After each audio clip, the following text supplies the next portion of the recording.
ეკონომიკის თავისუფლების ინდექსის შეფასებისას საქართველოს ადგილი ევროპის საუკეთესო 20-ში მოინიშნა. კვლევას ავტორიტეტული საერთაშორისო ანალიტიკური ცენტრი Heritage Foundation აქვეყნებს და წერს, რომ ეკონომიკური თავისუფლების ქულა საქართველოს შემთხვევაში იმაზე მაღალია, ვიდრე რეგიონის საშუალო მაჩვენებელი.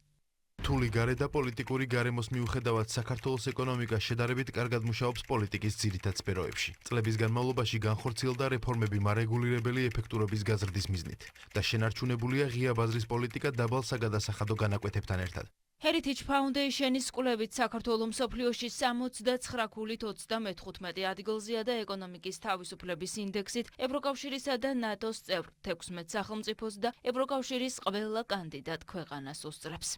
საქართველოს გადაასწრო ფაქტიურად ყველა კანდიდატ ქვეყანას და ევროკავშირის 16 ქვეყანას ჯამში, რაც ვფიქრობ, რომ ძალიან დიდი მიღწევა და ცხადად დაუჩვენებს ჩვენი ზოგადად პოლიტიკის და მათ შორის ეკონომიკური პოლიტიკის ისტორიას. ანგარიში ხაზგასმულია კანონის უზენაესობის დადებითი მაჩვენებელი, რომ ის მსოფლიოს საშუალო დონეს აღემატება, როგორც საკუთრების უფლებების დაცვის თვალსაზრისით, ისე სამართლოს ეფექტიანობის, აგრეთვე მთავრობის კეთილსინდისიერების მიმართულებით. კვლევის მიხედვით პოზიტიურად ფასდება საქართველოში კანონის უზენაესობის ხარისხიც, რაც მმართველ გუნდს და პრემიერ-მინისტრს იმის თქმის საფუძველს აძლევს, რომ ობიექტური საერთაშორისო რეიტინგებით საქართველოს ხელისუფლების სწორი პოლიტიკა ყოველთვის დასტურდება. ჩვენ გვაქვს სწრაფი ეკონომიკური ზრდა, თქვენ იცით, რომ გასული 4 წლის განმავლობაში საშუალო ეკონომიკურმა ზრდამ, წლიურმა ზრდამ გადააჭარბა 9.9%, იანვრისთვის ეკონომიკური ზრდა იყო 11.1%.